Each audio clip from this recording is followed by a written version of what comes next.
Microsoft மென்பொருள் கோளாறால் India உட்பட பல்வேறு நாடுகளில் விமான சேவை கடும் பாதிப்பு. பங்கு சந்தை, வங்கி, ரயில் சேவைகளும் பாதிக்கப்பட்டதால் பொதுமக்கள் அவதி.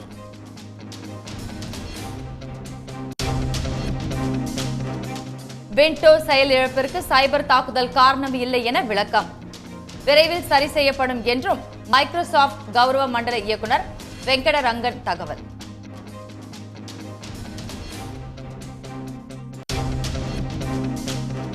அம்மா உணவகத்தில் முதலமைச்சர் மு.க. ஸ்டாலின் திடீர் ஆய்வு.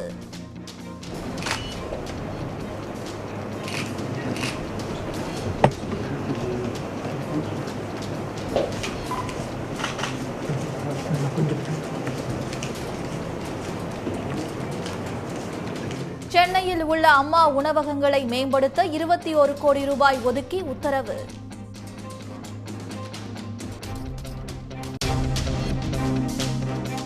நீர்பிடிப்பு பகுதிகளில் தொடரும் கனமழையால் கர்நாடகத்தில் வேகமாக நிரம்பும் அணைகள். KRS அணை முழு கொள்ளளவை எட்டுவதால் வெள்ள அபாய எச்சரிக்கை.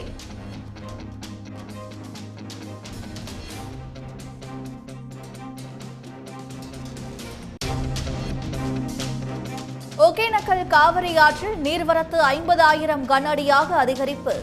தொடர் நீர்வரத்தால் மேட்டூர் அணையின் நீர்மட்டம் 56 அடியை தாண்டியது.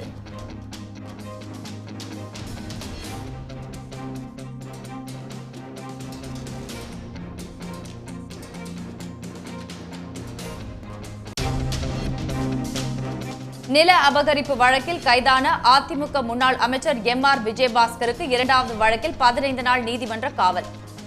சார் பதிவாளரை மிரட்டியதாக பதிவு செய்யப்பட்ட வழக்கில் கரூர் குற்றவியல் நடுவர் நீதிமன்றம் உத்தரவு.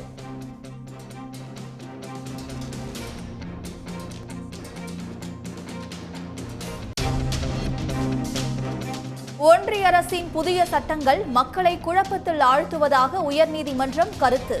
4 வாரங்களில் பதிலளிக்கவும் ஒன்றிய அரசுக்கு நோட்டீஸ்.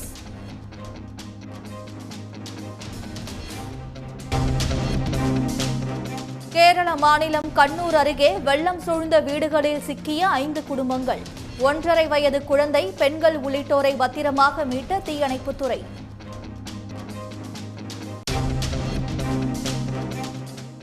சர்ச்சைகளில் சிக்கிய மராட்டிய பயிற்சி IAS பூஜாவை தகுதி நீக்கம் செய்ய UPSC நடவடிக்கை. கிரிமினல் வழக்கு பதிவு செய்யவும் காவல்துறைக்கு பரிந்துரை. மைக்ரோசாஃப்ட் விண்டோஸ் இயங்குதளம் செயலிழப்பால் உலகம் முழுவதும் விமானங்கள், வங்கிகள், தகவல் தொழில்நுட்பம், தொலைக்காட்சி நிறுவன சேவைகள் கடுமையாக பாதிக்கப்பட்டுள்ளன. உலகெங்கும் 150 கோடிக்கும் அதிகமான பயனாளர்களால் கணினியில் மைக்ரோசாஃப்ட் நிறுவனத்தின் இயங்குதளம் பயன்படுத்தப்படுகிறது. இந்நிலையில் மைக்ரோசாஃப்ட் இயங்குதளத்தை பயன்படுத்தும் கணினியின் ப்ளூ ஸ்கிரீன் ஆஃப் டெத் எனப்படும் செயலிழப்பை சந்தித்தன. முதலில் அமெரிக்காவில் பரவிய இந்த பிரச்சினை இந்தியா, ஆஸ்திரேலியா, ஜெர்மனி என பல நாடுகளில் உள்ள மைக்ரோசாஃப்ட் OS கணினிகளை தாக்கியுள்ளது. இந்த தொழில்நுட்ப செயலிழப்பால் அமெரிக்காவின் பிரபல டெல்டா, யுனைடெட் நிறுவனங்களின் சேவை முற்றிலும் ரத்தாகின. இங்கிலாந்து உள்ளிட்ட நாடுகளில் ரயில், பங்கு சந்தை, தொலைக்காட்சி உள்ளிட்ட சேவைகளும் பாதிக்கப்பட்டன. இந்நிலையில் இந்த தொழில்நுட்ப கோளாறு மைக்ரோசாஃப்ட் நிறுவனத்திற்கு ஆன்டி வைரஸ் சேவையை வழங்கும் கிரவுட் ஸ்ட்ரைக் நிறுவனம் தனது சாஃப்ட்வேருக்கு கொடுத்த அப்டேட்டால் உருவானது என தெரிய வந்துள்ளது. கிரவுட் ஸ்ட்ரைக் அப்படிங்கிற ஒரு நிறுவனம் தயாரித்த ஒரு ஆன்டி வைரஸ் பாதுகாப்பு செயலி இந்த ஹார்ட்வேருக்கும் விண்டோஸ்க்கும் நடுவில். பாதுகாப்பு செயலி ஆன்டி வைரஸ்னாலே அந்த லேயரில் தான் இருக்கும். ஹார்ட்வேருக்கும் விண்டோஸ்க்கும் நடுவில் இயங்கும். அப்போ தான் அது கம்ப்யூட்டரை முழுக்க பாதுகாக்க முடியும். அந்த கிரவுட் ஸ்ட்ரைக்குங்கிற தேர்ட் பார்ட்டி சாஃப்ட்வேர் அதில் இன்னைக்கு காலையில் அவங்க அனுப்பின அப்டேட்டில் ஒரு பக் இருக்குது. அதனால அந்த லேயரில் இருக்கிற பக்னால அதற்கு மேலே வர விண்டோஸ் இயங்க முடியல.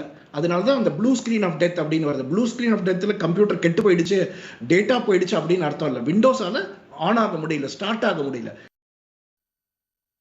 இதனிடையே தொழில்நுட்ப பிரச்சனை என்னவென்று கண்டறிந்து விட்டதாகவும் அதனை சரி செய்யும் முயற்சிகள் தீவிரமாக நடைபெறுவதாகவும் கிரவுட் ஸ்ட்ரைக் நிறுவனத்தின் CEO ஜார்ஜ் குட்ரஸ் தெரிவித்துள்ளார்.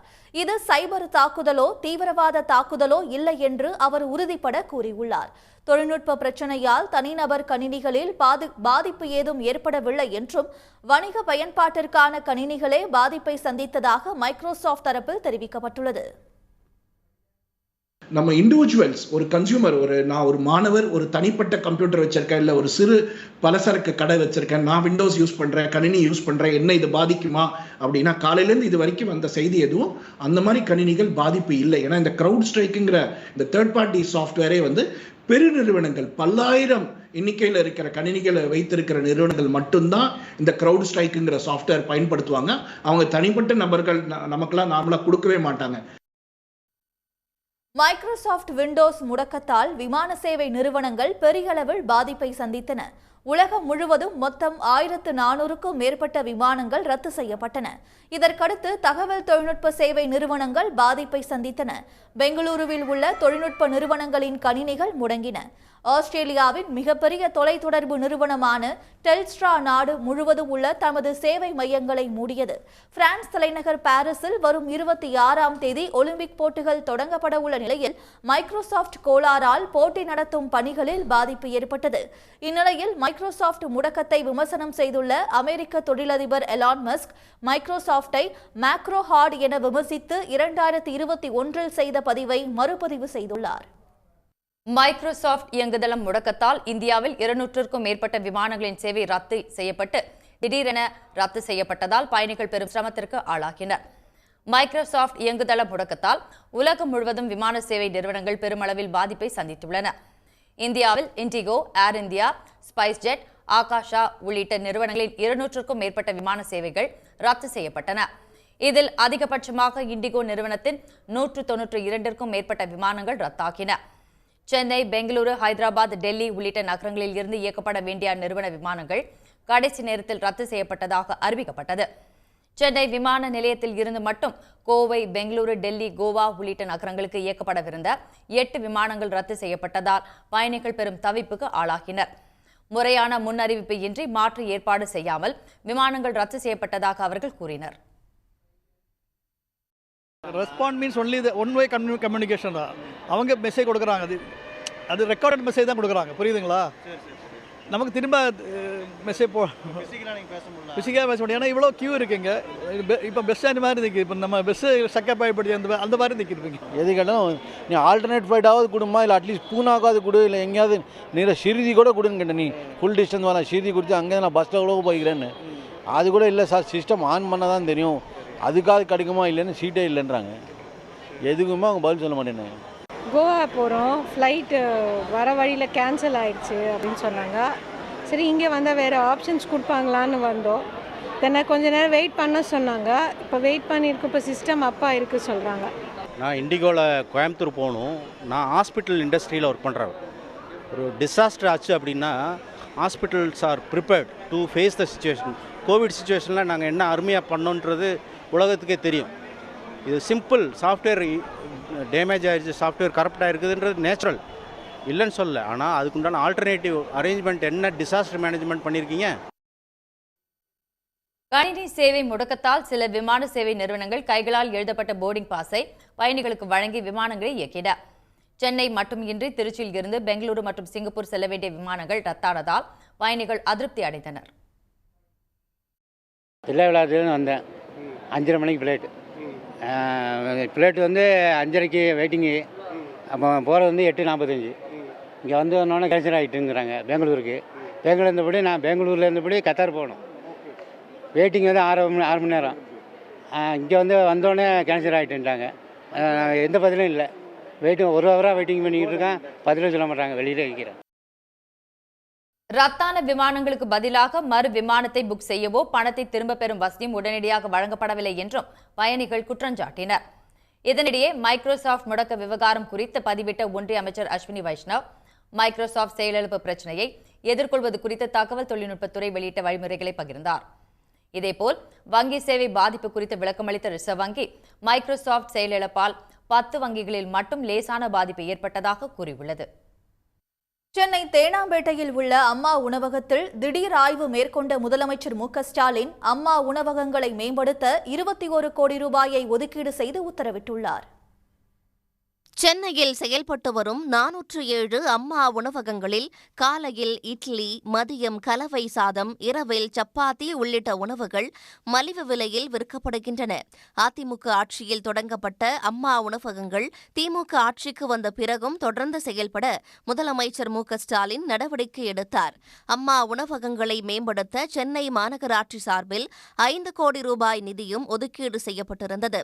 இந்த நிலையில் தேனாம்பேட்டையில் உள்ள அம்மா உணவகத்தில் திடீரென ஆய்வு மேற்கொண்ட முதலமைச்சர் மு.க.ஸ்டாலின் உணவகத்தின் செயல்பாடுகள் குறித்து ஊழியர்களிடம் கேட்டறிந்தார்.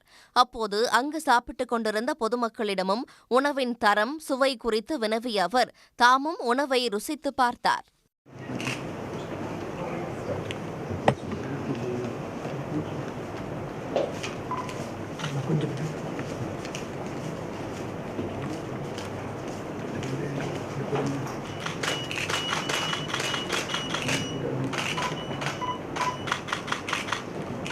அம்மா உணவகங்களின் சமையல் கூடம், உணவு பரிமாறும் இடத்தை தூய்மையாக பராமரிக்கவும் முதலமைச்சர் அறிவுறுத்தல்களை வழங்கினார்.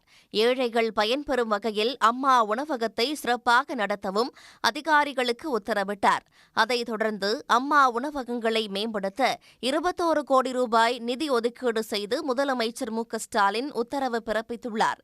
அத்துடன் தங்கள் பகுதிகளில் உள்ள அம்மா உணவகங்களை நேரில் ஆய்வு செய்து உதவிகளை செய்யுமாறும் அமைச்சர்கள், எம்எல்ஏக்கள் மற்றும் உள்ளாட்சி பிரதிநிதிகளை முதலமைச்சர் மு.க.ஸ்டாலின் அறிவுறுத்தியுள்ளார்.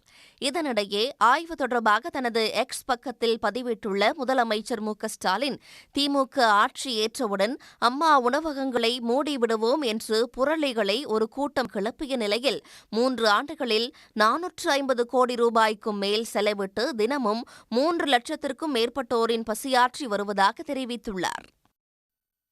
கர்நாடகாவின் மிகப்பெரிய அணையான KRS அணை நிரம்பி வருவதால் கரையோர மக்களுக்கு வெள்ள அபாய எச்சரிக்கை விடுக்கப்பட்டுள்ளது. காவிரி நீர்பிடிப்பு பகுதிகளில் பெய்து வரும் கனமழை காரணமாக கர்நாடகாவின் KRS, கபினி, ஹேமாவதி, ஹாரங்கி ஆகிய அணைகளுக்கு நீர்வரத்து அதிகரித்துள்ளது. குறிப்பாக KRS அணைக்கு நீர்வரத்து தொடர்ந்து அதிகரித்து வருவதால் அணை எந்த நேரத்திலும் முழு கொள்ளளவை எட்டும் என எதிர்பார்க்கப்படுகிறது. இதனால் அணையிலிருந்து 10,000 முதல் 25,000 கன அடி வரை தண்ணீர் திறக்க வாய்ப்புள்ளது. இதன் காரணமாக கரையோர மக்களுக்கு வெள்ள அபாய எச்சரிக்கை விடுக்கப்பட்டுள்ளது. 124.80 அடி உயரமுள்ள KRS அணையில் தற்பொழுது 117.20 அடிக்கு நீர் இருப்பு உள்ளது. இதேபோல் கபினி அணைக்கான நீர்வரத்து 49,334 கன அடியாக அதிகரித்துள்ளது. கபினி அணையிலிருந்து இன்றும் 70,000 கன அடி தண்ணீர் காவிரி ஆற்றில் திறக்கப்பட்டுள்ளது. நுகு அணைக்கு 5,000 கன அடி நீர் வந்து கொண்டிருக்கும் நிலையில் அணையிலிருந்து சற்று கூடுதலாக 7,500 கன அடி நீர் வெளியேற்றப்படுகிறது.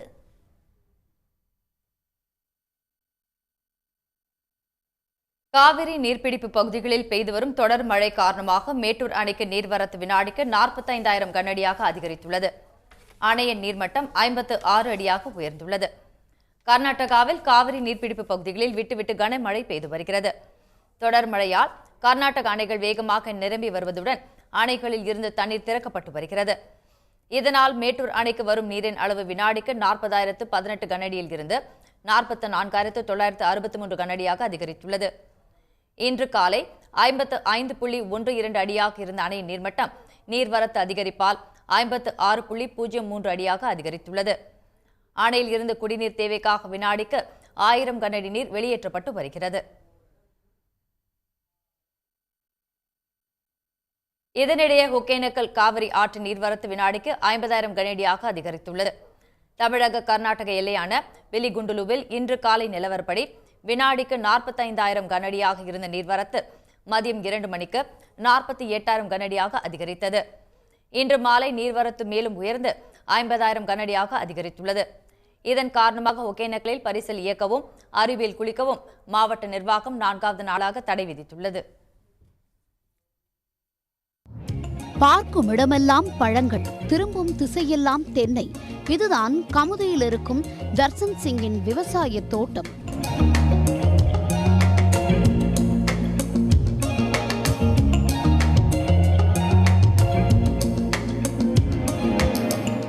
பஞ்சாப் மாநிலத்தை சேர்ந்த தர்ஷன் சிங் 2007ஆம் ஆண்டு ராமநாதபுரத்திற்கு சுற்றுலா வந்தபோது அவருக்கு தமிழ்நாட்டில் நிலம் வாங்கி விவசாயம் செய்ய வேண்டும் என்ற ஆசை வந்துள்ளது.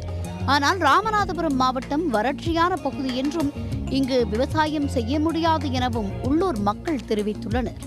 இருந்தும் தனது முடிவை மாற்றிக்கொள்ளாத தர்ஷன் சிங் கள ஆய்வு செய்து கமுதி அருகே உள்ள வல்லந்தை கிராமத்தில் 800 ஏக்கர் தரிசு நிலத்தை குறைந்த விலைக்கு வாங்கி அதை விவசாய நிலமாக மாற்றினார்.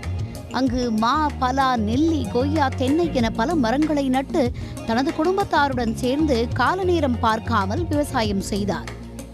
தென்னை மரம், கொய்யா மரம், மேங்கோ மரம், எலுமிச்சம்பழம் மரம், சப்போட்டா மரம், இது பூரா நான் போட்டிருப்பேன்.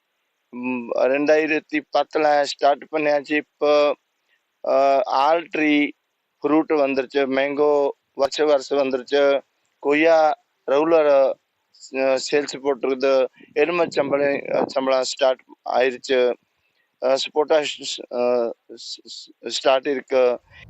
அந்த பகுதி மக்கள் மழையை மட்டுமே நம்பி இருக்கும் நிலையில் இந்த பஞ்சாப் விவசாயி ஆழ்துளை கிணறு அமைத்து சொட்டு நீர் பாசன முறையில் நீரை சேமித்து பலன் தரும் மரங்களை வளர்த்தார். இந்த மரங்கள் 10 ஆண்டுகளுக்கு பிறகு நல்ல மகசூலை கொடுத்து அவருக்கு லாபத்தை ஈட்டி தந்துள்ளன. இங்கு எல்லாம் விவசாயம் செய்ய முடியாது என கூறிய அதே மக்கள்தான் இன்று பழங்களை வாங்க தர்ஷன் சிங் தோட்டத்திற்கு படையெடுக்கின்றனர். இங்க பாத்தீங்கன்னா இங்க கொய்யாப்பழம் வாங்கினீங்கன்னா 25 ரூபாய், நீங்க வெளியில வாங்கினீங்கன்னா 60 ரூபா ரேட் வரும். அதனால நாங்க வேலைக்கு பார்த்துட்டு இங்க போகும்போதெல்லாம் இங்கதான் கொய்யாப்பழம் வாங்கிட்டு போவோம். கொய்யாப்பழம் மட்டும் இல்ல, சப்போட்டா இருக்கு, இளநீ, அப்புறம் தேங்காய் எண்ணெய் எல்லாம் விற்கிறாங்க. அப்புறம் மாம்பழம் நிறைய இருக்கு. இங்க நெல்லிக்காய் இருக்கு. எல்லாமே இங்க ரேட்டு கம்மியாகவும் இருக்கும், நல்லாவும் இருக்கும், டேஸ்டாகவும் இருக்கும். அப்புறம் நாங்க இங்க போற வர வட்டம்லாம் நாங்க இங்க வாங்கிட்டு போயிடுவோம். ரொம்ப டேஸ்டா இருக்கும். வானம் பார்த்த பூமியில் மழை வந்தால்தான் வாழ்க்கை என்ற பழமொழியை மாற்றி காட்டிய இந்த பஞ்சாப் விவசாயிக்கு அப்பகுதி மக்கள் பாராட்டுகளை தெரிவித்து வருகின்றனர். சன் செய்திகளுக்காக கமுதி செய்தியாளர் ராஜரத்னம். பள்ளிக்கல்வித்துறை மற்றும் சிறைத்துறை சார்பில் கட்டப்பட்ட புதிய கட்டடங்களை முதலமைச்சர் மு.க.ஸ்டாலின் காணொலி வாயிலாக திறந்து வைத்தார். சிறைகள் மற்றும் சீர்திருத்த துறையின் சார்பில் 9,45,25,000 ரூபாய் செலவில் திண்டிவனத்தில் கிளை சிறை கட்டடம் மற்றும் சிறைச்சாலையில் கூடுதல் கட்டடம் கட்டப்பட்டுள்ளது. இதேபோல பள்ளிக்கல்வித்துறை சார்பில் மாநிலத்தின் பல்வேறு பகுதிகளிலும் 264,15,00,000 ரூபாய் செலவில் புதிய வகுப்பறை கட்டடங்கள், 12 ஆய்வக கட்டடங்கள், புனரமைக்கப்பட்ட தகைசால் பள்ளி கட்டடங்கள் கட்டப்பட்டுள்ளன. திருவண்ணாமலையில் முதன்மை கல்வி அலுவலகத்துடன் கூடிய ஒருங்கிணைந்த கல்வி வளாகமும் கட்டப்பட்டுள்ளது. தலைமை செயலகத்தில் நடைபெற்ற நிகழ்ச்சியில் இந்த புதிய கட்டடங்களை காணொலி வாயிலாக முதலமைச்சர் மு.க.ஸ்டாலின் திறந்து வைத்தார்.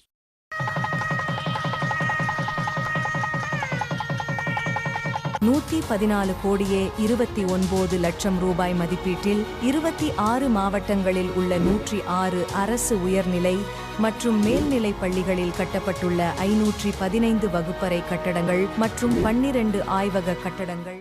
அதனைத் தொடர்ந்து ஆதிதிராவிடர் மற்றும் பழங்குடியினர் நலப்பள்ளிகளில் பயின்று நாட்டின் தலைசிறந்த உயர்கல்வி நிறுவனங்களில் படிக்கும் வாய்ப்பினை பெற்றுள்ள 8 மாணவ மாணவியர்களை முதலமைச்சர் பாராட்டினார். அவர்களுக்கு வாழ்த்து தெரிவித்து மடிக்கணினிகளையும் வழங்கினார். முல்லை பெரியாறு அணையில் மேற்கொள்ள வேண்டிய பராமரிப்பு பணிகள் தொடர்பாக துணை கண்காணிப்பு குழுவினர் ஆய்வு மேற்கொண்டனர். முல்லை பெரியாறு அணையில் நடைபெறும் பராமரிப்பு பணிகளை கண்காணிக்க உச்சநீதிமன்ற பரிந்துரையின்படி குழு அமைக்கப்பட்டுள்ளது. இக்குழு ஆண்டுதோறும் அணைப்பகுதியில் ஆய்வு மேற்கொண்டு பராமரிப்பு பணிகள் குறித்து ஆலோசனைகளை வழங்கும். இந்த குழுவுக்கு துணையாக அணையில் செய்யப்பட வேண்டிய பணிகள் குறித்து ஆய்வு மேற்கொள்ள 5 பேர் கொண்ட துணை கண்காணிப்பு குழுவும் அமைக்கப்பட்டுள்ளது. மத்திய நிர்வாக ஆணையத்தின் செயற்பொறியாளர் சதீஷ் தலைமையிலான இந்த குழுவில் 2 தமிழ்நாட்டு பொறியாளர்கள், 2 கேரள பொறியாளர்கள் இடம்பெற்றுள்ளனர். தற்போது முல்லை பெரியாறு அணை பகுதியில் கனமழை பெய்து வரும் நிலையில் துணை குழுவினர் இன்று ஆய்வு மேற்கொண்டனர். தேக்கடி படகு துறையில் இருந்த படகு மூலம் முல்லை பெரியாறு அணை பகுதிக்கு அவர்கள் சென்றனர். முல்லை பெரியாறு மெயின் அணை, பேபி அணை, மண் அணை, உபரிநீர் வெளியேறும் மதகுகள், அணையில் கசிவுநீர் வெளியேறும் கேலரி, கசிவுநீர் அளவீடு போன்றவற்றை அவர்கள் ஆய்வு செய்தனர். தனது செயலியில் வீடியோ பார்த்தால் பணம் கொட்டும் என கூறி மோசடியில் ஈடுபட்ட மை-வி3 ஆட்ஸ் செயலி நிறுவன உரிமையாளர் சக்தி ஆனந்தனின் ஜாமீன் மனு தள்ளுபடி செய்யப்பட்டுள்ளது. மை-வி3 ஆட்ஸ் செயலியில் வீடியோ பார்த்தால் நூற்றுக்கணக்கில் பணம் கிடைக்கும் என வாடிக்கையாளர்களை நம்ப வைத்து மோசடி செய்தார் என்பது அதன் உரிமையாளர் கோவையை சேர்ந்த சக்தி ஆனந்தன் மீதான புகார். இது தொடர்பாக கோவை சைபர் கிரைமில் அளிக்கப்பட்ட புகார் பின்னர் சென்னை பொருளாதார குற்றப்பிரிவுக்கு மாற்றப்பட்டது. சக்தி ஆனந்தன் தாக்கல் செய்யப்பட்ட முன்ஜாமீன் மனு தள்ளுபடி செய்யப்பட்டதால் சென்னையில் நிதி நிறுவன மோசடி வழக்குகளை விசாரிக்கும் சிறப்பு நீதிமன்றத்தில் சரணடைய உத்தரவிடப்பட்டிருந்தது. அதன்படி சரணடைந்த சக்தி ஆனந்தனை ஜூலை 19ஆம் தேதி வரை சிறையில் அடைக்க உத்தரவிடப்பட்டது. இந்நிலையில் ஜாமீன் கோரி அவர் தரப்பில் தாக்கல் செய்த மனு இன்று விசாரணைக்கு வந்தது. அப்போது ஜாமீன் வழங்கினால் சாட்சி கலைக்க வாய்ப்புள்ளதாக அரசு தரப்பு வழக்கறிஞர் கூறியதால் ஜாமீன் மனுவை தள்ளுபடி செய்து நீதிபதி உத்தரவிட்டார். ஒரு பள்ளிக்கூடத்தில் இருந்து வேறு பள்ளியில் சேர்க்கை கோரும் மாணவர்களிடம் மாற்று சான்றிதழ் கேட்டு வற்புறுத்தக்கூடாது என்று சென்னை உயர்நீதிமன்றம் உத்தரவிட்டுள்ளது. மாணவர் சேர்க்கைக்கு மாற்று சான்றிதழ் வழங்குவது தொடர்பான தனி நீதிபதி உத்தரவை எதிர்த்து தமிழக அரசு தொடர்ந்த மேல்முறையீட்டு வழக்கு உயர்நீதிமன்றத்தில் விசாரணைக்கு வந்தது. அப்போது மாற்று சான்றிதழ்களின் பின்புறத்தில் கட்டண பாக்கியை குறிப்பிட தடை விதிக்குமாறு பள்ளிக்கல்வித்துறைக்கு உயர்நீதிமன்றம் ஆணையிட்டுள்ளது. சான்றிதழ்களில் கட்டண பாக்கியை குறிப்பிடும் பள்ளிகளுக்கு எதிராக கல்வி உரிமை சட்டத்தில் நடவடிக்கை எடுக்கவும் உயர்நீதிமன்றம் உத்தரவிட்டுள்ளது. கட்டண பாக்கி உள்ளது என சான்றிதழில் குறிப்பிட்டு மாணவர்களை மனரீதியாக பாதிப்படைய செய்யக்கூடாது என்றும் நீதிபதிகள் உத்தரவிட்டுள்ளனர். மாற்று சான்றிதழ் பெற்றோர்களிடமிருந்து கட்டண பாக்கியை வசூலிக்கும் கருவி அல்ல என்று கூறியுள்ள நீதிபதிகள், கட்டண பாக்கி காரணத்தால் மாணவர்களை வகுப்புக்கு வெளியே நிற்க செய்வது கட்டாய கல்வி உரிமை சட்டத்தின் நோக்கத்தையே சிதைப்பதாகும் என்றும் தெரிவித்தனர். கீழ்பவானி கால்வாயில் 3 ஆண்டுகளாக நடைபெற்று வரும் சீரமைப்பு பணிகளை விரைந்து முடித்து ஆகஸ்ட் 15ஆம் தேதி பாசனத்திற்கு தண்ணீர் திறக்க வலியுறுத்தி பெருந்துறை அருகே கால்வாய் கரையில் விவசாயிகள் ஆர்ப்பாட்டத்தில் ஈடுபட்டனர்.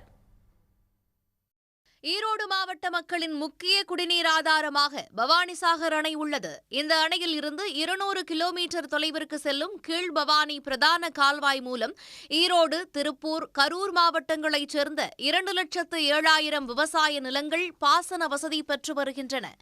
ஆண்டுதோறும் கீழ்பவானி கால்வாயிலிருந்து ஆகஸ்ட் 15ஆம் தேதி பாசனத்திற்கு தண்ணீர் திறக்கப்படுவது வழக்கம். இந்நிலையில் கால்வாய் சீரமைப்பு பணிகளை விரைந்து முடித்து தண்ணீர் திறந்துவிடக் கோரி பெருந்துறை அருகே வாய்க்கால்மேடு என்ற இடத்தில் கீழ்பவானி பாசன விவசாயிகள் ஆர்ப்பாட்டத்தில் ஈடுபட்டனர். அவர்களை நீர்வளத்துறை அதிகாரிகள் சமரசம் செய்து வைத்தனர். பிரதான கால்வாயில் 17-18 இடத்துல நடந்துகிட்டு இருக்குதுங்க. இந்த நம்ம பார்த்துட்டு இருக்கிற இந்த வேலை தான் கொஞ்சம் அதிக வேலை சிரமப்படுத்தி செய்ய வேண்டியது இருக்குது. அதனால தான் இந்த இடத்துல ஆர்ப்பாட்டம் வச்சிருக்கிறோம். 17 இடத்துலையும் வேலை சீக்கிரம் முடிச்சு 10ஆம் தேதிக்குள்ளே வேலை முடிச்சு 15ஆம் தேதி தண்ணி நிற்கிறதுக்கு உத்தரவாதம் கொடுத்துருக்குறாங்க.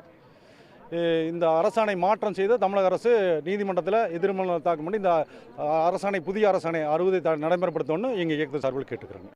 கீழ்பவானி கால்வாய் சீரமைப்பு பணிகள் 710 கோடி ரூபாய் மதிப்பீட்டில் 3 ஆண்டுகளாக நடைபெற்று வருகின்றது. இந்த பணிகளை விரைந்து முடித்து பாசனத்திற்கு தண்ணீர் திறக்க வலியுறுத்தியே விவசாயிகள் போராட்டம் நடத்தி வருகின்றனர். நாமக்கல்லில் நடைபெற்ற பழங்கால நாணயங்கள் கண்காட்சி பார்வையாளர்களை வியக்க வைத்தது. பழங்கால நாணயங்கள், பணத்தாள்கள், அஞ்சல் தலைகள் குறித்து பொதுமக்களுக்கு விழிப்புணர்வு ஏற்படுத்தும் வகையில் காயின் எக்ஸ்போ 2024 என்ற தலைப்பில் நாமக்கல்லில் 3 நாள் கண்காட்சி தொடங்கியது. இந்த விழிப்புணர்வு கண்காட்சியில் அரிய வகை நாணயங்கள், சேர, சோழ, பாண்டிய, முகலாய மன்னர்கள் காலத்து நாணயங்கள், செம்பு மற்றும் தங்க நாணயங்கள் இடம்பெற்றிருந்தன. மேலும் இந்தியா உள்பட 250 நாடுகளின் நாணயங்கள், தபால் தலைகள், பணத்தாள்கள் கண்காட்சியில் பார்வைக்கு வைக்கப்பட்டிருந்தன. அதேபோல் குத்தீட்டி, குருவால் உள்ளிட்ட கலைப் பொருட்களும் வைக்கப்பட்டுள்ளன. 2000 வருஷத்துக்கு முன்பையான ராஜராஜ சோழர்கள், முகலாய மன்னர்கள் போன்ற மன்னர்கள் நாணயங்கள்லாம் இங்கே வந்து விற்பனைக்கும் இருக்குது, பார்வைக்கும் இருக்குது. அடுத்தபடியாக பார்த்தீங்கன்னா 200 வகையான வெளிநாடு நாணயங்கள், தபால் தலைகள், அஞ்சல் தலைகள்லாம் பார்வைக்கு வச்சுருக்கோம். இது வந்து முழுக்க முழுக்க விழிப்புணர்வு கண்காட்சி. எதுக்காக நடத்துகிறோன்னு பார்த்தீங்கன்னா, இப்போ இருக்கிற இணையதளங்களில் நிறைய போலியான தகவல்கள் இருக்குது. அதை பற்றி ஒரு மக்களுக்கு விழிப்புணர்வு இல்லை. அதுக்காக தான் முழுக்க முழுக்க நடத்துகிறோம். இதுவரை கண்டிராத பழங்கால நாணயங்களை பார்த்து வியந்த பார்வையாளர்கள் கண்காட்சி குழுவினருக்கு நன்றி தெரிவித்தனர். மைக்ரோசாஃப்ட் இயங்குதளம் முடங்கியதால் கோவை விமான நிலையத்திலிருந்து சென்னை உள்ளிட்ட நகரங்களுக்கு செல்ல இருந்த 4 விமானங்கள் ரத்து செய்யப்பட்டன. உரிய முன்னறிவிப்பின்றி விமானங்கள் ரத்து செய்யப்பட்டதால் விமான நிலையம் வந்த பயணிகள் தவிப்புக்கு ஆளாகினர். இது பற்றி செய்தியாளர் தென்னிலவன் அளித்த கூடுதல் தகவல்களை இப்போது பார்க்கலாம். மைக்ரோசாஃப்டில் பயன்படுத்தப்படும் கிரவுண்ட் ஸ்ட்ரைக் என்ற மென்பொருளில் ஏற்பட்ட கோளாறு காரணமாக நாடு முழுவதும் பார்த்தீங்கன்னா இந்த விமான சேவைகள் கடுமையாக பாதிக்கப்பட்டிருக்கிறது. குறிப்பாக அந்த போர்டிங் பாஸ் போடுவதில் ஏற்பட்ட சிக்கல் காரணமாக கோவை விமான நிலையத்தில் கூட கிட்டத்தட்ட தற்போது வரை 4 விமானங்கள் ரத்து செய்யப்பட்டிருக்கிறது. குறிப்பாக சென்னை, ஹைதராபாத், அதே போல் பெங்களூரு செல்லக்கூடிய விமானங்கள் ரத்து செய்யப்பட்டிருக்கிறது. இதன் காரணமாக பயணிகள் கடுமையாக பாதிக்கப்பட்டிருக்கிறாங்க. குறிப்பாக இந்த விமான சேவைகள் ரத்து செய்யப்பட்டதற்கு குறித்து எந்த ஒரு தகவலும் ப்ராப்பராக சொல்லாத காரணத்தினால இங்கே வரக்கூடிய பயணிகள் கடுமையாக பாதிக்கப்பட்டு அடுத்த கட்டமாக என்ன செய்யறதுன்னு தெரியாத அளவுக்கு பிரச்சனையில் சிக்கி தவிக்கிறாங்க. இப்போ தற்போது நம்ம இங்கே இருக்கக்கூடிய ஒரு பயணியிடம் கேட்கலாம். சார், நீங்கள் எங்கேருந்து வரீங்க, எங்கே போகிறீங்க, இப்போ என்ன ப்ராப்ளம்?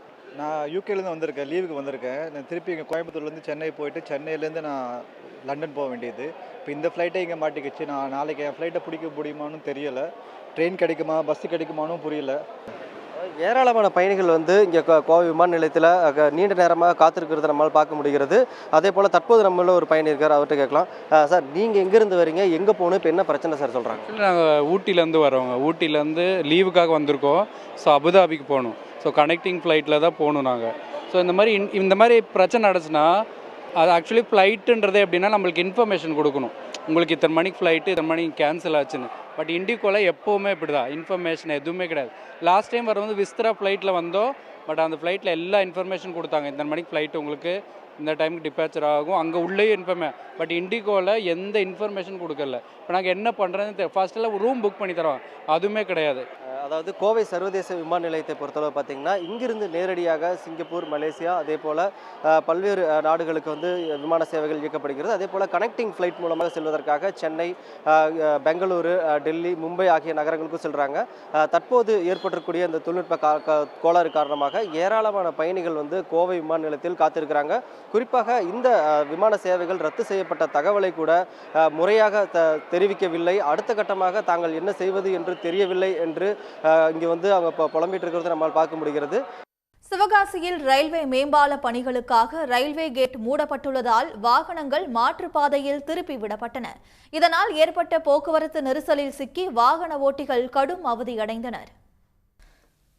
சிவகாசியிலிருந்து ஸ்ரீவில்லிபுத்தூர் செல்லும் சாலையில் உள்ள சாட்சியாபுரம் ரயில்வே கேட்டில் மேம்பாலம் அமைக்கப்பட உள்ளது. இந்த பணிகள் தொடங்கி முடியும் வரை சாட்சியாபுரம் ரயில்வே கேட் நிரந்தரமாக மூடப்பட உள்ளது.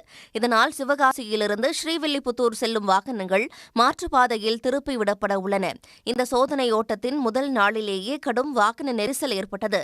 இதனால் ஏற்படும் சிரமத்தை தவிர்க்கவும் பள்ளி, கல்லூரி மாணவ மாணவிகள் பாதிப்படையாமல் இருக்கவும் ரயில்வே பாதைக்கு அடியில் இருக்கும் தரைப்பால சீர் செய்து தர வேண்டும் என மக்கள் கோரிக்கை விடுத்துள்ளனர். அந்த தரப்பாலத்தை திறந்து விட்டாங்கன்னா அந்த தரப்பாலத்து வழி கூடி இருசக்கர வாகனமும், ஆட்டோ, ஸ்கூலுக்கு போகிற பிள்ளைங்க இவங்கெல்லாம் போய் வந்துட்டாங்கன்னா இந்த பாதி டிராஃபிக் ஹெவி வெஹிக்கிள்ஸ் வாகனத்துக்கு இடைஞ்சல் இல்லாமல் கண்டிப்பான முறையில் அது வழிவகுத்துரும். ஸ்கூலுக்கு போகிற பிள்ளைகளும் எல்லாமே போகிற நேரத்துக்கு, நாங்கள் இப்போ வேலைக்கு போகிறவங்க எல்லாமே மொத்த நேரத்துக்கு நாங்கள் சரியான நேரத்துக்கு போயிட்டு வந்துடுவோம். திருச்செந்தூர் அருகே 950 ஆண்டுகள் பழமையான வட்டெழுத்து கல்வெட்டு ஒன்று கண்டுபிடிக்கப்பட்டுள்ளது. தூத்துக்குடி மாவட்டம் திருச்செந்தூர் அருகே உள்ளது ஆத்தூர். பழமையான இவ்வூரின் அருகே ஓடும் தாமிரபரணி ஆற்றங்கரையில் அமைந்துள்ள பெருமாள் கோயில் முன்பு கல்வெட்டு கண்டெடுக்கப்பட்டுள்ளது. அதில் உள்ள எழுத்துகள் அனைத்தும் வட்டெழுத்து வகையை சார்ந்தவை என தெரிகிறது. ஸ்வஸ்தி ஸ்ரீ திருமகள் போல பெருநிலை என அதில் எழுத்து தொடங்குகிறது. இதிலிருந்து இந்த கல்வெட்டு சுமார் 950 ஆண்டுகளுக்கு முன் வாழ்ந்த சோழ மன்னர் ராசராசனின் புகழை பாடுகிறது என தொல்லியல் பேராசிரியர்கள் கருத்து தெரிவித்துள்ளனர். கோயிலுக்கு வரும் பக்தர்கள் இந்த கல்வெட்டை தற்போது சிதறு தேங்காய் உடைக்க பயன்படுத்தி வரும் நிலையில் பழமையான கல்வெட்டை பாதுகாக்க வேண்டும் என்ற கோரிக்கை எழுந்துள்ளது. கேரள மாநிலம் கண்ணூர் அருகே வெள்ளம் சூழ்ந்த வீடுகளில் சிக்கிய 5 குடும்பங்களை தீயணைப்புத் துறையினர் கயிறு கட்டி பத்திரமாக மீட்டனர். அப்போது 1.5 வயது குழந்தையை தன் மார்போடு அணைத்து வீரர் ஒருவர் காப்பாற்றிய வீடியோ சமூக வலைதளத்தில் வேகமாக பரவி வருகிறது. கேரள மாநிலம் கண்ணூர் செருபுழா கோழிசால் என்ற இடத்தில் தொடர் மழை காரணமாக ஆறுகளில் வெள்ளப்பெருக்கு ஏற்பட்டுள்ளது. இதன் காரணத்தினால் 5 குடும்பங்கள் நீர் சூழ்ந்த பகுதியில் சிக்கிக் கொண்டனர். இதுகுறித்து தகவல் அறிந்து வந்த தீயணைப்புத் துறையினர் கயிறு கட்டி அவர்களை பத்திரமாக மீட்டனர்.